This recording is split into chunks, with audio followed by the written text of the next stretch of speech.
Queridos irmãos,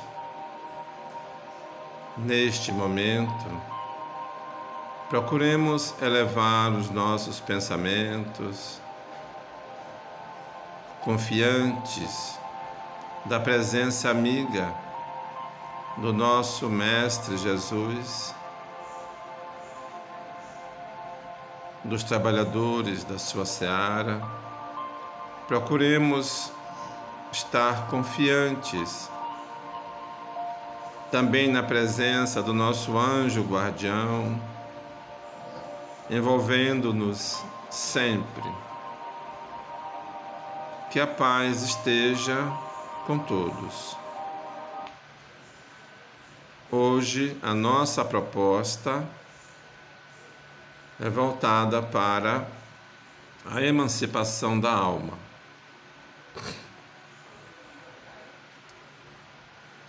Sabemos que emancipação quer dizer liberdade, independência, onde todos nós trazemos conosco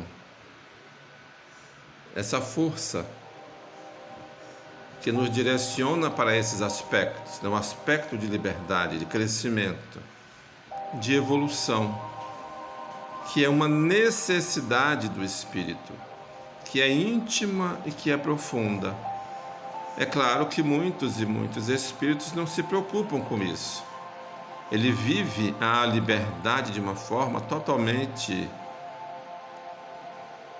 contrária, totalmente indiferente à própria realidade.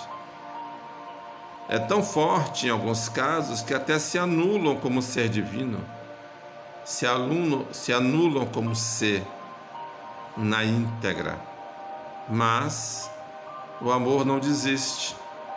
O amor continua trabalhando todos os aspectos necessários para que nós possamos evoluir, possamos crescer. A acreditar na força única que vem do universo para cada ser que dele partiu. Cada ser que dele foi originado. E a emancipação retrata, claro, diretamente a independência, a liberdade. Alma é o estado em que nós nos encontramos enquanto estamos encarnados. O ser encarnado é um estágio em que nós chamamos de alma. Então todos nós estamos nesse estágio. Nós não somos, nós estamos. Somos, na realidade, um espírito. O espírito é a centelha divina. É esse ser que é parte integrante do universo. É esse ser que é um dos co-criadores de tudo que existe. Então, as nossas reflexões hoje são voltadas para esse aspecto, a emancipação da alma. Então, quando é que se dá a liberdade do espírito? Quando o corpo precisa repousar, quando é necessário dormir. Porque o corpo físico, ele é uma grande organização biológica. Ele é perfeito. Se alguns deles hoje traz consigo alguma deformidade, alguma anomalia, algum defeito, foi por atitudes do espírito ontem, onde fica registrado na consciência, e hoje ele traz para que haja uma reconciliação, uma reorganização. Então, este corpo físico, que tem o seu papel, que é de grande importância, ele precisa repousar. Normalmente é à noite, ou alguns repousam de dia.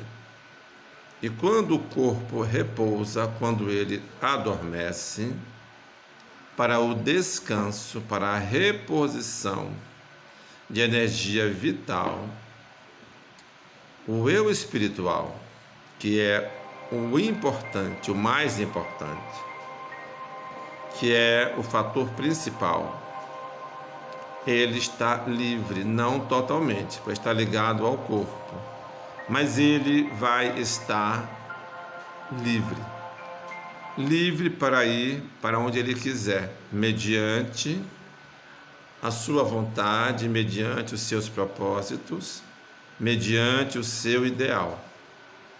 Ele está livre.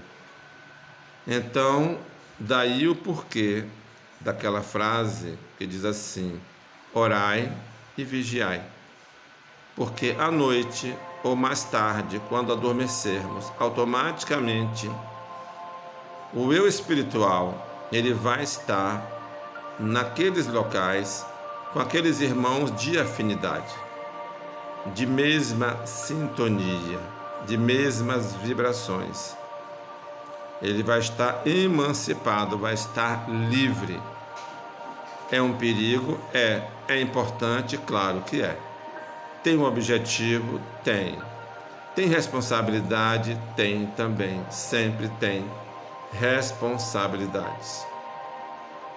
É necessário que haja essa disciplina, esse pensamento, esse interesse, essa preocupação, para que, quando for o momento do repouso e eu tomar os cuidados, para onde que eu vou e com quem eu vou estar e o que eu vou estar fazendo ou me colocando à disposição, através da força do momento de liberdade, de independência.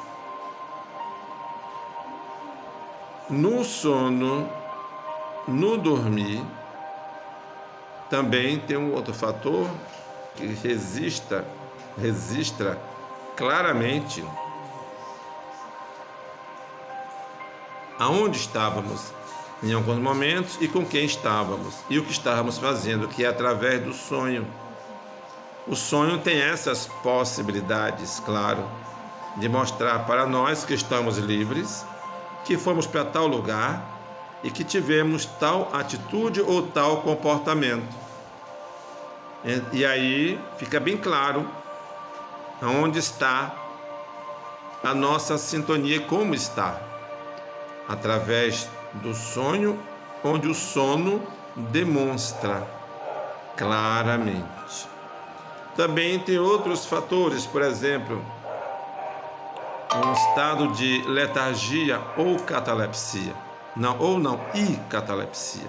São estágios diferenciados, onde a emancipação, ela é real, ela é presente e fica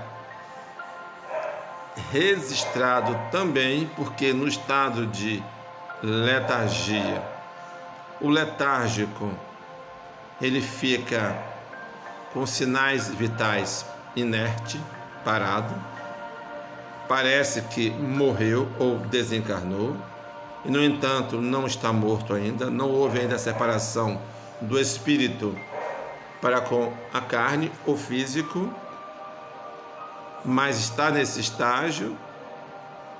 E o encarnado, ele ouve e ele vê tudo que está acontecendo, só não tem como ele interagir. Ele está parado, está inerte. É como se fosse um pré-coma, um coma.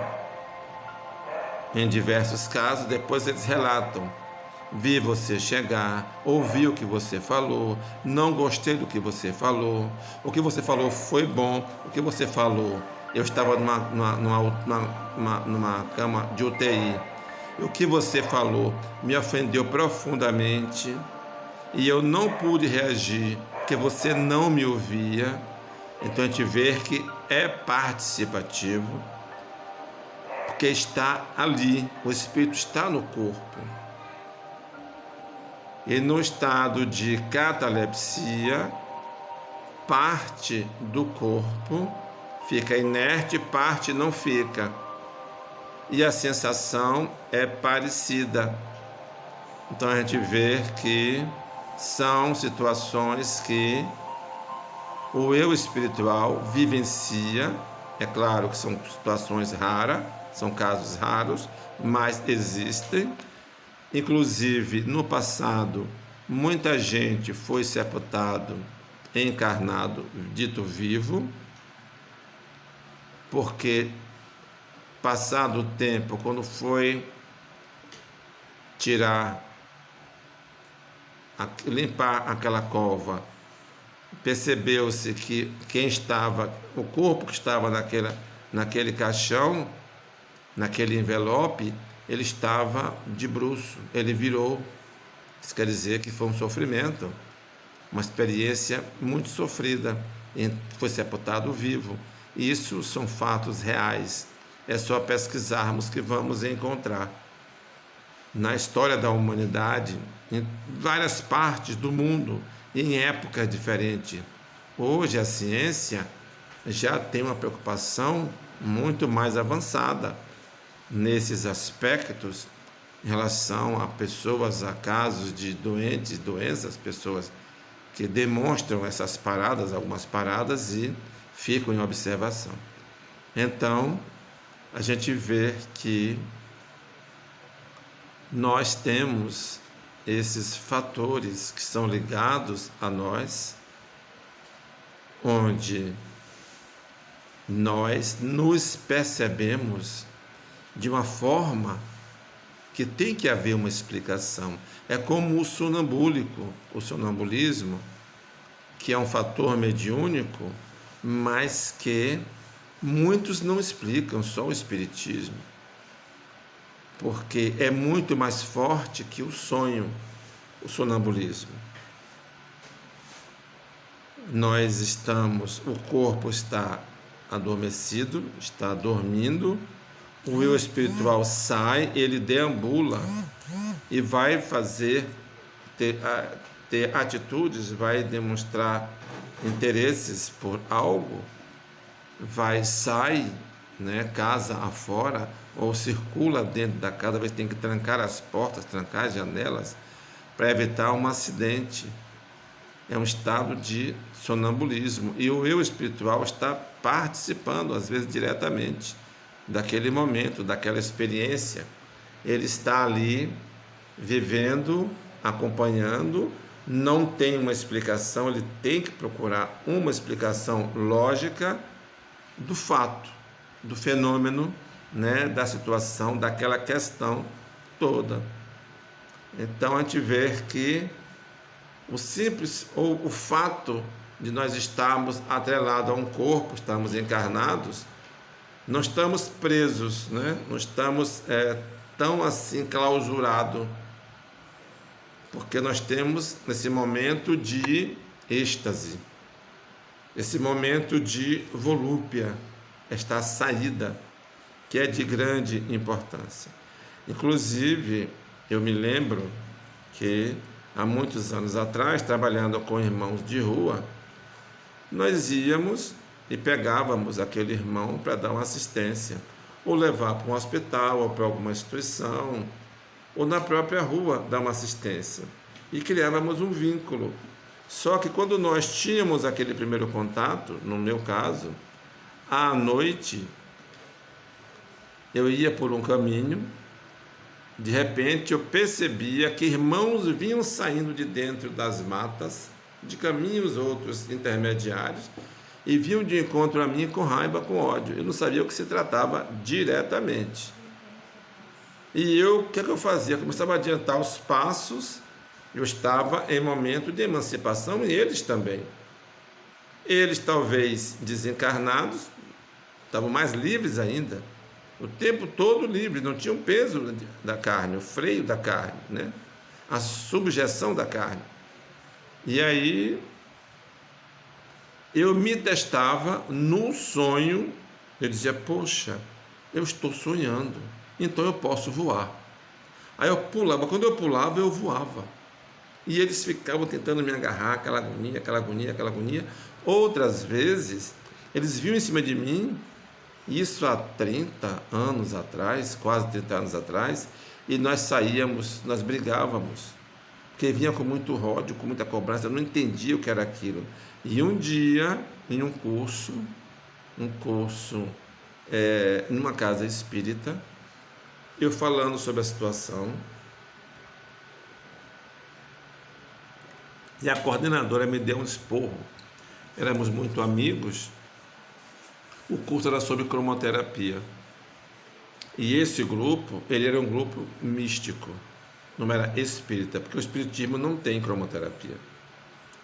E ela me disse, você está errado, os irmãos que estão no seu campo, agindo assim com você, no seu momento de emancipação, eu vim saber o que era emancipação, estão com raiva porque você está atendendo esses irmãos de rua. Então você está fazendo errado, você está brigando às vezes, saindo na mão com eles.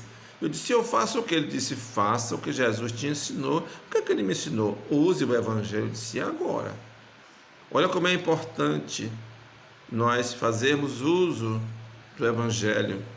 O mínimo que nós venhamos a absorver, a entender, a ler, fazermos uso, é uma precaução, é também um antídoto, é um bálsamo, ele vem com toda uma força, é um acalento, nos dá uma condição totalmente diferenciada. Depois daquele dia, ela disse, faça seu evangelho, mentalize, envolva os irmãos sofredores, são milhares e milhares e milhares, e está muito ligado ao estado de carência deles. E você estava no estado de emancipação, você estava livre. Eles não vão te matar como você pensou, mas eles podem te perseguir, até te maltratar. Aí eu tomei como exemplo, tomei os cuidados e não houve mais aquele episódio daquele jeito, né? Havia sim em mediúnicas, vinha aqueles irmãos cobrando, ameaçando, e passamos a observar, a entender que todos nós, graças a Deus, espíritos, e que temos as faculdades mediúnicas, além do dormir, nós estamos no transe em determinadas situações, em estados de emancipação. Porque às vezes você sai, você está mais lá do que cá. Então você está avaliando-se nesses aspectos. É como analisar, se observar-se naquele momento do sonho ou de um pesadelo, né? O pesadelo, ele caracteriza algo ruim, algo mal, algo perverso. Outros sonhos não. Você sonha às vezes trabalhando em um hospital, fazendo um curativo, dando um socorro, você fazendo uma palestra, você levando a palavra de consolo, você dando alimento, né? Não você espancando, roubando, fazendo coisas negativas. Aí você está totalmente desorientado, está perdido nesses aspectos. Então a gente vê que esses momentos nossos, nesse estado, né, que é necessário, é como a terceira visão, a dupla visão. Você às vezes sai, você está vendo aquele irmão. Então aquele momento, aquele estado, aquele estágio é de liberdade do eu espiritual, de você próprio. É o ouvir, né? O sentir também é muito forte. Agora, é claro que existem momentos, experiências, como o sonambulismo, por exemplo, que eu já tive uma crise sonambúlica que não foi fácil. E ficou bem nítido tudo que eu pratiquei, tudo que eu fiz. A minha intenção, não achei a porta do quarto, saía batendo as mãos nas paredes, fiquei com medo, fiquei em pânico. Então, todos nós temos experiências que nos chamam a atenção. que caracteriza os fatos. Porém, entramos com orientação dentro do livro dos Espíritos, que retrata a questão, claro, com muita profundidade, dentro da ciência, e nos orienta e nos conduz. É só nós buscarmos realmente e tomarmos os cuidados necessários. Então a gente vê que é necessário que nós tomemos realmente os cuidados com o pensamento, estejamos dormindo ou acordado. É como nos diz alguns irmãos orientadores e pesquisadores que o nosso compromisso, ele é muito grande, ele é muito sério. Então, orai e vigiai, para não nos perdermos mediante as tentações. Imaginemos, de repente, né? Já houve um seminário, por exemplo, na casa de Emmanuel, no Barbalho, uma casa espírita, onde o médium foi desdobrado e foi levado para o local onde estava acontecendo o seminário no mundo espiritual. Fantástico! Olha que momento, né, de liberdade maravilhosa, tudo muito bem aproveitado. E ele disse, olha, está acontecendo o mesmo seminário na outra dimensão, está assim, a equipe, a casa é bem maior, é muito mais bem organizado, claro que é. E aí ele participou, muitos participam. Divaldo Franco nos conta que ele foi para uma assembleia no mundo espiritual e quando chegou lá, claro, emancipação, desdobramento, liberdade, era justamente uma grande homenagem para Bezerra de Menezes. E nós, claro, no momento de emancipação, nós podemos ir para locais inferiores, mundos inferiores, situações inferiores ou mundos superiores. Porque nós temos conhecimentos, nós estamos buscando o bem, né? Então, essa busca do bem, ela muda as vibrações, qualifica as vibrações, os pensamentos, a vontade, o compromisso, a responsabilidade. A gente vê que uma simples reunião mediúnica, ela sendo muito bem feita, médios com responsabilidade, ela transcende as nossas expectativas, porque ela vai além do que nós podemos imaginar. É um trabalho de espírito para com espírito, encarnados e desencarnados, fluindo positivamente, fluindo de forma progressiva, né? Fantástica, maravilhosa. Assim como nossos momentos de orações, de meditações, de vibrações, nós podemos, sentimos, nós às vezes nós até vemos, claro, com os olhos do eu espiritual, a presença de irmãos iluminados, que nos toca profundamente. Ou também, às vezes, nós vemos e sentimos irmãos das sombras, energias pesadas, densas, malvadas, perversas. Depende de cada um no seu momento de entrega, no seu êxtase íntimo e profundo de como fazer e como praticar. Que Deus nos abençoe, que Deus nos ilumine e que nós possamos pesquisar mais, estudar mais esse momento de emancipação da alma, que é o espírito encarnado. É sentirmos-nos na pátria espiritual, claro, de uma forma quase que íntegra, né? Mas é que encarnado ainda temos os fios ligados, o espírito a este corpo físico está ligado, né? Então, um abraço carinhoso para todos, muita paz, meus irmãos, e muito obrigado.